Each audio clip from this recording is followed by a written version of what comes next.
रामेश्वरपुर गांव में राजू नाम का एक किसान रहता था। राजू मेहनती और ईमानदार था, लेकिन वह हमेशा अपनी किस्मत को कोसता रहता था और आखिर कोसे भी क्यों ना, राजू बहुत मेहनत करता था परंतु उसकी फसल कभी समय पर नहीं पकती थी। एक दिन राजू काम के लिए सुबह सुबह खेतों की ओर निकल जाता है। राजू के पास एक छोटी सी जमीन थी जो अगल बगल से दूसरों की जमीन से जुड़ी हुई थी। राजू जब अपने खेत पर पहुंचा तो वह देखता है उसके अगल बगल के खेतों पर काम करने के लिए कोई भी नहीं आया है। यह क्या, अब तक कोई नहीं आया? लगता है किसी को कुछ पड़ी ही नहीं है। चलो, अब इनके लिए तो मैं कुछ नहीं कर सकता, पर कम से कम अपने खेत का काम तो कर सकता हूँ। कुदाल लेकर वह अपने खेत पर काम करने लगता है। काम करते करते सुबह से दोपहर हो जाती है, पर राजू अपना काम करने में इतना व्यस्त था कि उसे तो समय का पता ही नहीं लगता है। तभी थोड़ी देर में उसकी पत्नी राधा उसके लिए खाना लेकर आती है। अजी सुनते हो, आओ आकर खाना खा लो। राधा की आवाज सुनकर राजू को समझ आता है कि दोपहर हो गई है। अरे ये क्या, दोपहर हो गई? समय का तो पता ही नहीं चला। चलो, राधा खाना लेकर आ गई है तो खाना खाकर थोड़ी देर आराम करके फिर काम करता हूँ। राजू राधा के साथ खेतों के पास वाले पेड़ के नीचे बैठकर खाना खाने लगता है। क्या हुआ जी, लगता है आज कुछ ज्यादा ही थक गए हो आप। हाँ, आज सुबह से लगातार खेतों पर काम कर रहा था। सुबह से दोपहर हो गई और पता भी नहीं चला। तो आपने थोड़ी देर आराम क्यों नहीं किया? मैं क्या करता, अगल बगल के खेतों पर कोई काम करने आया ही नहीं तो मुझे लगा अभी दोपहर होने में समय है, इसीलिए मैं भी लगा रहा। तुम आई तो पता चला कि दोपहर हो गई। क्या क्या हुआ, अब तक कोई आया क्यों नहीं खेतों पर काम करने? वही तो इन लोगों का भी सही है, जब मर्जी आते हैं जब मर्जी जाते हैं, और एक मैं हूँ जो इतनी मेहनत करता हूँ, फिर भी पता नहीं कैसी किस्मत है मेरी जो कोई ना कोई बहाने से मेरी मेहनत बर्बाद कर ही देता है। राजू को परेशान देखकर राधा उसे दिलासा देने की कोशिश करती है। आप इतना दुखी क्यों हो रहे हो? आपको पता है ना, आप मेहनत करते हो पर किस्मत को क्या कोसना। आज आपकी किस्मत साथ नहीं दे रही है तो क्या हुआ, क्या पता कल आपकी किस्मत आपका साथ देने लगे। हाँ राधा, पर यह कल कब आएगा, कब मेरी किस्मत मेरा साथ देने लगेगी? मैं जब भी सोचता हूँ इस बार कोई परेशानी नहीं होगी, तो फिर कहीं ना कहीं से कोई परेशानी आ ही जाती है। आप निराश मत होइए, आप बस अपनी मेहनत पर ध्यान दीजिए और मुझे पूरा भरोसा है कि आज नहीं तो कल आप खुद मुझे कहेंगे, लगता है किस्मत मेरा साथ दे रही है। देखते हैं ये समय कब आता है। राजू को खाना खिलाकर राधा वहां से चली जाती है और राजू फिर से अपने खेत में काम करने लगता है। राजू अपने खेत में काम कर ही रहा होता है, तभी वहां पर बगल वाले खेत का मालिक टिल्लू आता है और हीरा को काम करता देख टिल्लू उसे आवाज लगाता है। और भाई क्या हाल है? लगता है आज कुछ जल्दी ही आ गए थे खेत पर काम करने। जल्दी कैसे टिल्लू भाई, दोपहर हो चुकी है, तुम आज कुछ ज्यादा ही देर से आए हो। हाँ भाई, आज थोड़ा देर से उठा था तो सोचा दोपहर का खाना खाकर ही जाता हूँ खेत पर राजू भाई तुम्हारे चेहरे का हाल तो कुछ और ही बता रहा है। क्या बात है, किस चीज की परेशानी है? तुम्हें क्या बताऊं टिल्लू भाई, वह बस अपनी किस्मत को लेकर थोड़ा परेशान था। अरे राजू भाई, कब तक अपनी किस्मत को कोसते रहोगे और कब तक किस्मत के भरोसे चलते रहोगे? भाई अब किस्मत को कोसू नहीं तो और क्या करूं, तुम तो जानते ही हो ना, पिछले साल बॉन्ड आए और उससे पिछले साल सूखा पड़ गया था, और जब इस साल कोई प्रकोप नहीं है तो मंडी में अनाज के दाम गिर रहे हैं। मुझे एक बात बताओ, हम दोनों के खेत एक दूसरे से अगल बगल में है, यानी तुम्हारे खेत में जो आफत आई होगी वही मेरे यहाँ भी हुआ होगा, पर मैं तो नहीं कोस रहा अपनी किस्मत को। हाँ, मैं भी मानता हूँ कि किस्मत का साथ बहुत जरूरी होता है, पर सुनो भाई, मेहनत का फल भी जरूर मिलता है। कभी कभी हमें किस्मत को बदलने के लिए खुद कदम उठाने पड़ते हैं। मैं कुछ समझा नहीं भाई, जरा विस्तार से बताओ। राजू भाई, तुम खेती के अलावा क्या करते हो? भाई मेरे पास खेती के अलावा और कोई काम नहीं है। मेरे पिता और दादा भी यही काम करते थे। दादा की जमीन पिताजी को मिली थी और अब मुझे हम हमेशा से अपनी जमीन पर ही निर्भर रहे हैं। देखो भाई, वह पहले का समय था जब खेती और किसानी से तुम अपना और अपने घर वालों का पालन पोषण कर सकते थे, पर अब तुम्हें उसके अलावा भी कुछ और काम करना पड़ेगा। टीलू भाई, खेती के अलावा मैं और क्या करूं? भाई मैं तुम्हें बताऊंगा नहीं दिखाऊंगा, पहले तुम फटाफट से अपना सारा काम निपटा लो और मैं मेरे खेत का काम कर लेता हूँ, फिर मैं तुम्हें अपने साथ अपने घर ले जाऊंगा।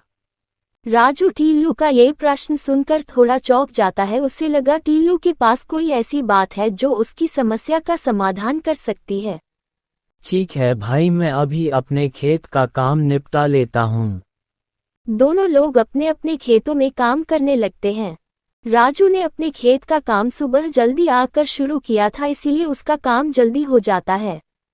राजू अपने खेत का काम करके टीलू के खेत के पास जाकर खड़ा हो जाता है और टीलू को काम करता देख मन ही मन सोचता है, टीलू भाई की मदद कर देता हूँ ताकि उनके साथ उनके घर जाकर पता कर सकूं कि वह क्या दिखाना चाहते हैं। टीलू भाई रुको, मैं आपकी मदद कर देता हूँ ताकि आपका भी काम जल्दी हो जाए। ठीक है भाई। फिर क्या था, राजू भी टीलू के खेत के काम में उसकी मदद करने लगता है। राजू की मदद करने की वजह से टीलू का खेत का काम जल्द ही निपट जाता है। धन्यवाद राजू भाई, तुम्हारी वजह से आज मेरे खेत का काम जल्दी हो गया। धन्यवाद किस बात का भाई, आप भी तो मेरी मदद करने वाले हो, मेरा भी तो फर्ज बनता है आपकी मदद करने का। हाँ भाई, चलो मेरे घर चलते हैं। फिर दोनों लोग वहां से टीलू के घर की ओर चल पड़ते हैं। चलते चलते दोनों घर के पास पहुंच जाते हैं और घर में जाने से पहले टीलू राजू को पहले ही रोक देता है। राजू भाई, तुम बहुत परेशान थे, इसलिए मैं तुम्हें अपने साथ अपना राज बताने लाया हूँ, पर मैं जो तरीका तुम्हें बताऊंगा और घर पर जो चीज तुम देखोगे वह तुम किसी और को नहीं बताओगे। टीलू की यह बात सुनकर राजू थोड़ा चौंक जाता है और सोचने लगता है, मुझे कुछ गड़बड़ लग रहा है, वरना टीलू भाई ऐसी बात नहीं करते। वह घर पर मुझे क्या दिखाने वाले?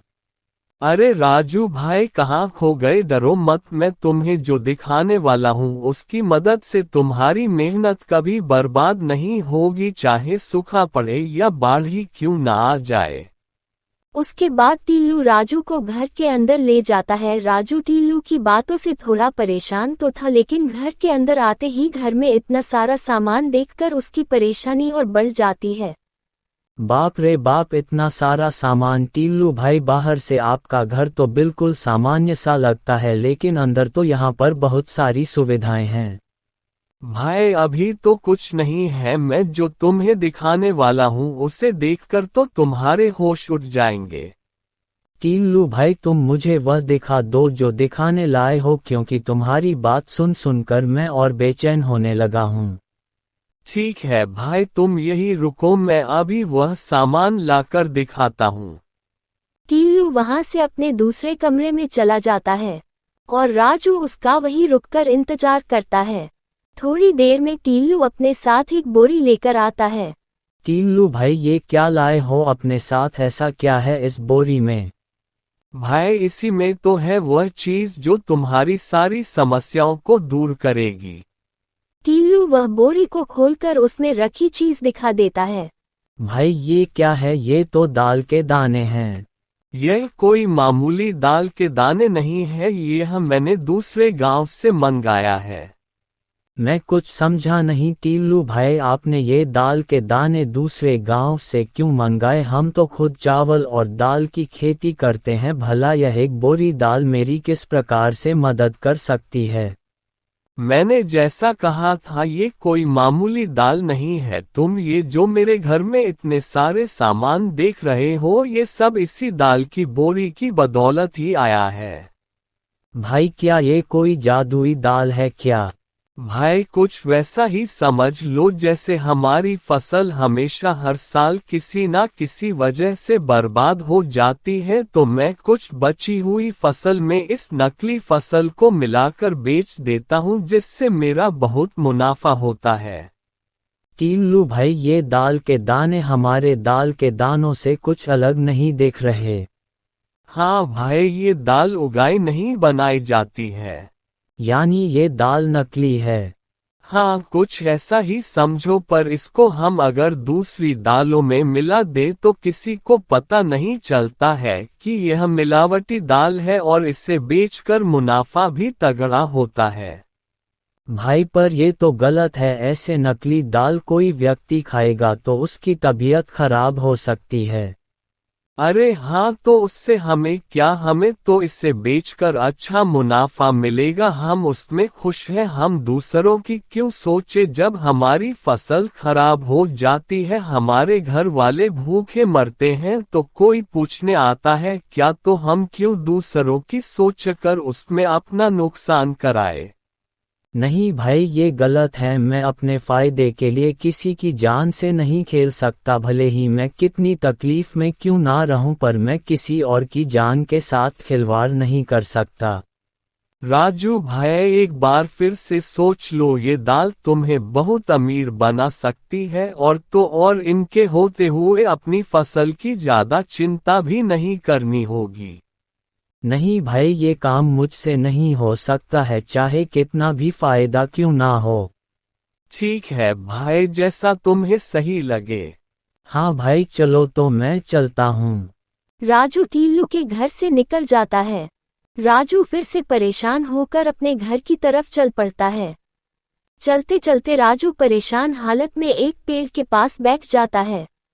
अब क्या करूं, मैं अपने नसीब को कोसूं या नहीं। कुछ देर पहले तो ऐसा लग रहा था कि मुझे कोई नई राह मिल जाएगी जो मेरी किस्मत को बदल देगी, पर आखिर में हुआ वही जो मेरी किस्मत को मंजूर था। फिर मेरी किस्मत दगा दे गई। अब मैं क्या करूं, आखिर कब तक इस किस्मत को कोसकर काम होगा मेरा। राजू परेशान होकर पेड़ के नीचे अपने आप से बात कर ही रहा होता है। तभी वहां पास से एक साधु बाबा गुजर रहे होते हैं। राजू को इतना परेशान देखकर बाबा उसके पास चले जाते हैं। क्या हुआ बेटा, इतना परेशान क्यों हो, कोई तकलीफ है क्या? नहीं बाबा, कोई परेशानी नहीं।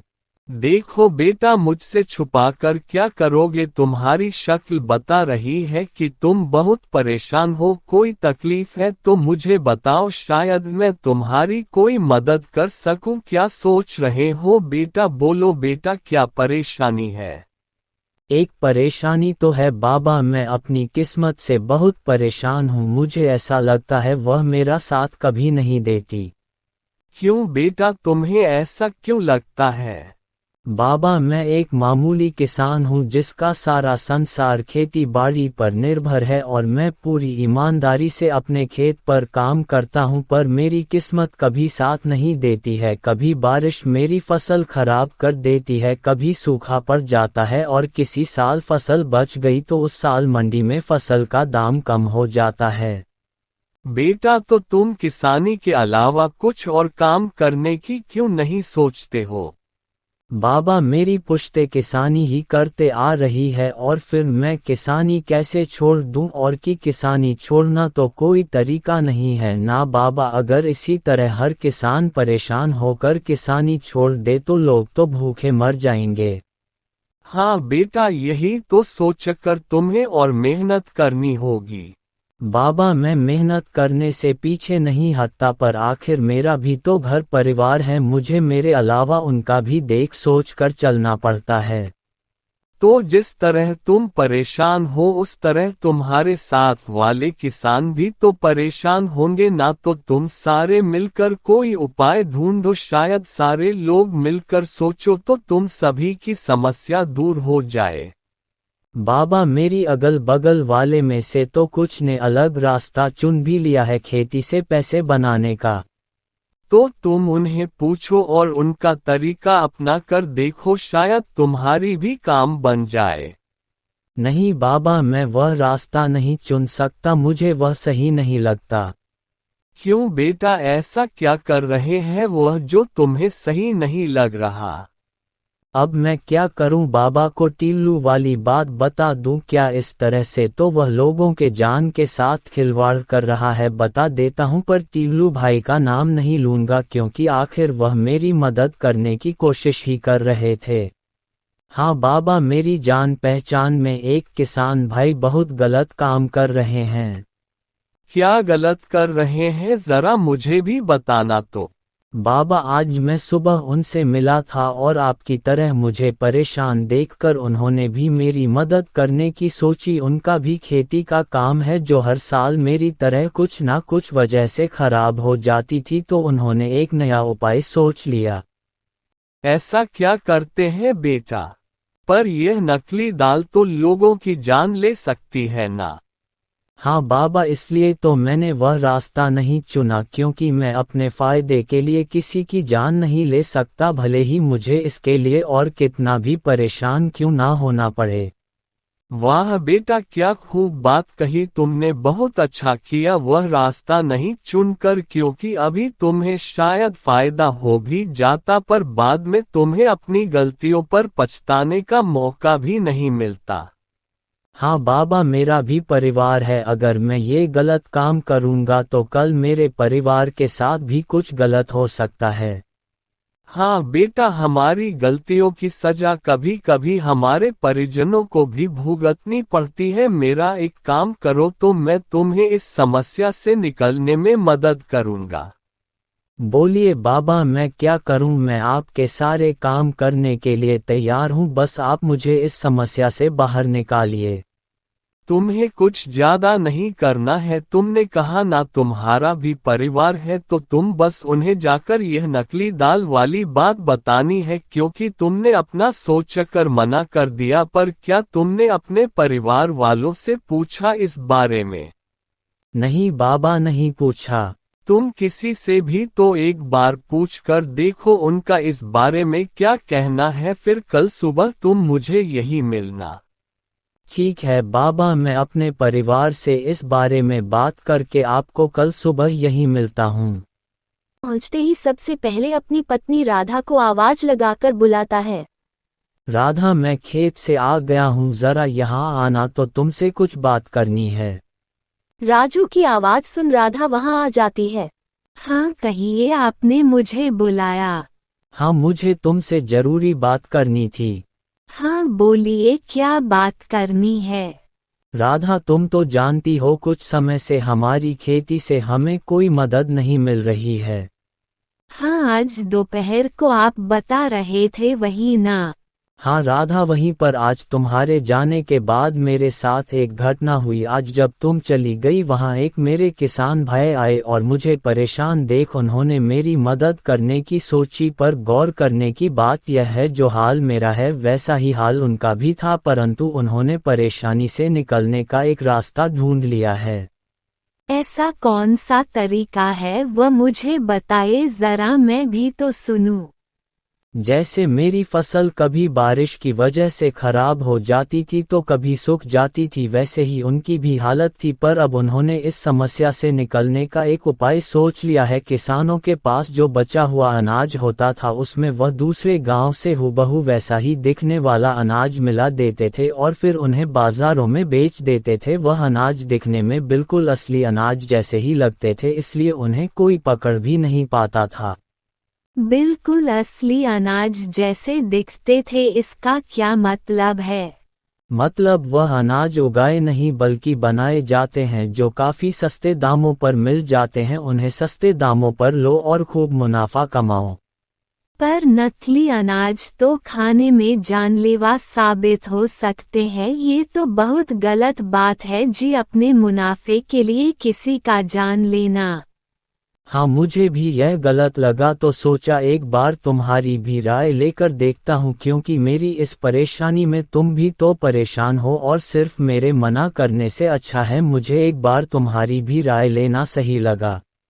नहीं जी, हम एक बार के लिए भूखे सो जाएंगे, पर किसी के साथ ऐसा धोखा करके पैसा कमाना बहुत गलत होगा। आज तो हम चैन से सो जाएंगे, पर कल उनकी गलतियों का भुगतान हमें किसी ना किसी तरह चुकाना ही पड़ेगा। हाँ राधा, मुझे आज तुम पर बहुत नाज हो रहा है, क्योंकि तुम भी बिल्कुल मेरी तरह सोच रही हो। फिर क्या था, राधा की ऐसी बातों ने राजू का हौसला और भी बढ़ा दिया था। फिर अगली सुबह राजू बाबा से मिलने अपने घर से निकलता है और ठीक उसी जगह पर पहुंच जाता है जहां वह कल बाबा से मिला था।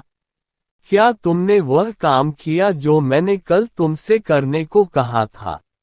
हाँ बाबा जी, मैंने अपनी पत्नी को ये सभी चीज़ों के बारे में बताया कि उनसे हमें कितना मुनाफा होगा, लेकिन नकली अनाज का नाम सुनकर ही उसने कहा कि मैं एक बार को भूख रह सकती हूँ, पर मैं किसी के जीवन के साथ इस तरह नहीं खेल सकती। उसकी सोच भी बिल्कुल मेरी तरह है, उसने भी यह गलत काम करने से बिल्कुल मना कर दिया।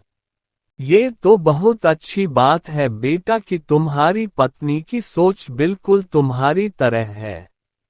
तो बाबा, अब आप मुझे कोई नया तरीका बताइए जिससे मेरी सभी समस्या दूर हो सके।